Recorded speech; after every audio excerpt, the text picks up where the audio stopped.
Let's talk a little bit about the purpose of sleep because, and I want to focus on those 3 weeks because it was really tough. I mean, it was 3 weeks where, unfortunately, I did not exactly listen to your advice. I checked the scale almost every day, and I was like, dive, dive, dive, dive, and then after about a weekend of just quit looking at the scale, then I did like every other day or so, and then it started to drop. Yep. But I also made some modifications in making sure that we could all, I could get back to losing weight. Because ultimately, even though that I'm building strength, I'm losing inches. At least I haven't measured, but I know I'm losing inches because I'm down shirt sizes and stuff. Absolutely. But it's pretty important. Now, talk a little bit about sleep and like sauna and relaxation and maybe massage. Oh, yeah. So everything that you just mentioned is recovery. So I like to stress to people that when we're in the gym and we're working out, we're damaging. So we don't grow when we're damaging the muscle, right? So like we feel good when we're in the gym and we feel like we're sweating and we feel like that's the time that the work is getting done.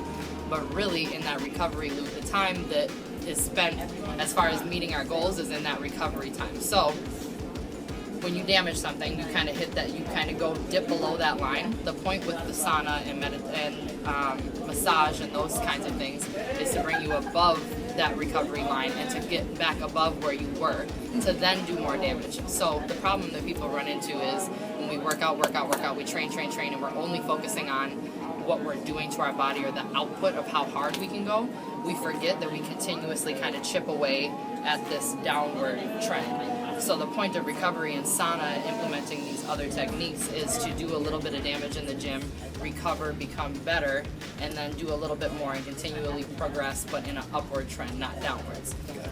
So the time spent in saunas, massage, getting better is the time where we grow, or when the fat loss occurs, when the muscle growth happens, those kinds of things.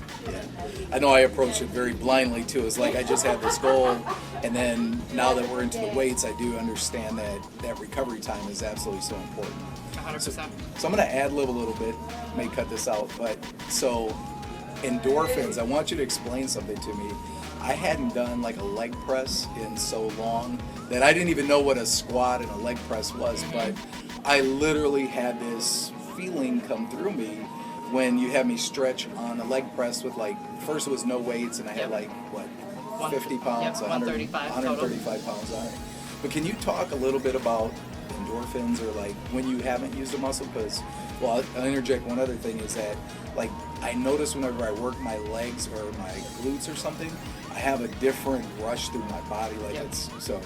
Yeah, so when you were talking about like engaging muscles and sending a stress to different parts of our body, when you think about your hip joint, your knee joint, these are things that work actively to carry you through life or don't work, but either way it goes, we kind of compensate to make ourselves, to allow us to move through our day, right?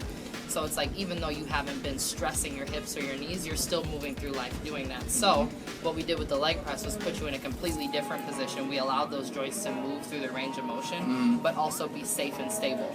Whereas, so that's kind of easing your way into a new place where you do the upper body work.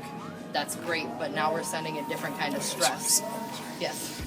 We're sending a different kind of stress when we start talking about loading your femur bones and loading your legs.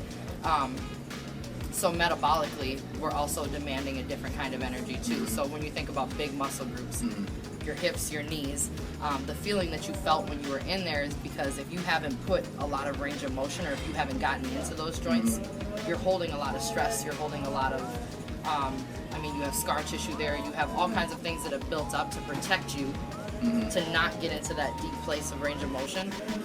So getting in there again was that you were able to open up all those joints and kind of synchronize upper to lower body. Gotcha.